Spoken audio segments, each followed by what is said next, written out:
টুন্ডা বাবু এর বিস্তৃত ইতিহাস আপনারা জানেন। গত 18 ফেব্রুয়ারি 2005 তারিখে 2025-এ শ্যামলী হাউজিংয়ের 2 নং প্রজেক্ট থেকে এই টুন্ডা বাবুকে আমরাই র্যাব 2 গ্রেপ্তার করেছিলাম। ওই সময় সামুরাই, ছুরি এবং কিশোর গ্যাংয়ের সদস্যের সাথে সে প্রায় শোডাউন করত। এই 2 তারিখে তার একটা শোডাউন ছিল এবং বিভিন্ন চ্যানেল তার এই যে চাঁদাবাজি সন্ত্রাসী কার্যকলাপের শোডাউনের ভিডিও নিয়ে আপনারা অনুসন্ধানী রিপোর্ট প্রকাশ করেছিলেন এবং এই রিপোর্ট ফুটেজ সামাজিক যোগাযোগ মাধ্যমে ভাইরাল হয়। আমরা আগে থেকেই তার উপর নজরদারি রেখেছিলাম। গত 24 ফেব্রুয়ারি আমরা তাকে গ্রেপ্তার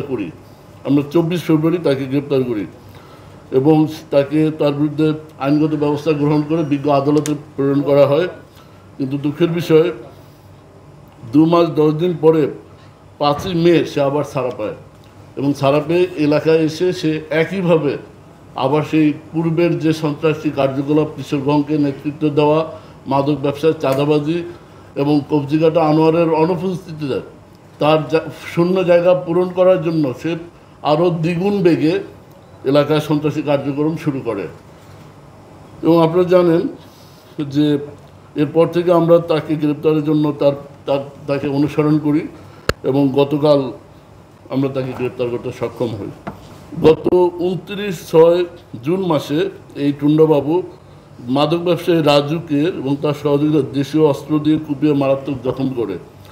তার বিরুদ্ধে এ যাবৎ এবং এছাড়াও 30 জুন সে আদাবর থানায় টুন্ডাবাবুর সহযোগীদের বিরুদ্ধে একাধিক মাদক ব্যবসায়ীকে হত্যা চেষ্টার অভিযোগে মামলা রেকর্ড করা হয়। তার বিরুদ্ধে এ যাবৎ মোহাম্মদপুর, আদাবর, অন্যান্য থানা এলাকায় 4টি হত্যা মামলা, 2টি ডাকাতি মামলা, 2টি মাদক মামলা এবং 2টি দস্যুতা মামলা রয়েছে।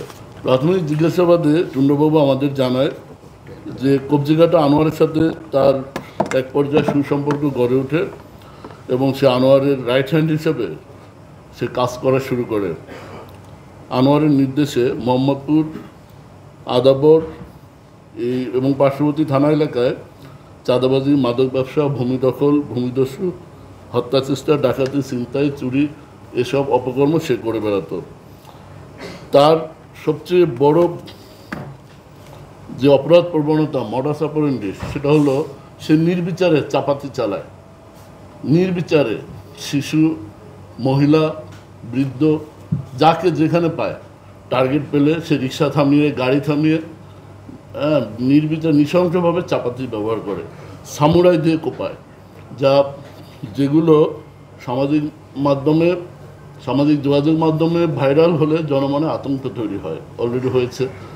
আমরা এই ভয়ানক সন্ত্রাসীকে এর আগে একবার গ্রেপ্তার করেছি, আজকে আবার আমরা গ্রেপ্তার করে তার বিরুদ্ধে সর্বোচ্চ আইনি ব্যবস্থা গ্রহণ করা হবে। না, এই সন্ত্রাসী টুন্ডাবাবুর কোনো রাজনৈতিক পরিচয় নেই। তবে 5 আগস্ট পূর্ববর্তী সময়ে টুন্ডাবাবু, কবজিঘাটা আনোয়ার এবং তাদের যারা আশ্রয় দিত তাদের রাজনৈতিক পরিচয় ছিল। আপনারা জানেন জেনেভা ক্যাম্পের যে শীর্ষ 2 সন্ত্রাসী সেলিম এবং সোহেল, তৎকালীন যারা রাজনৈতিক কমিশনার এবং অন্যান্য দায়িত্বে ছিলেন, তাদের প্রশ্রয় আশ্রয়ে তারা এত বড় বেপরোয়া এই আপনার জেনেভা ক্যাম্পে মাদক সাম্রাজ্য বিস্তার করেছিল।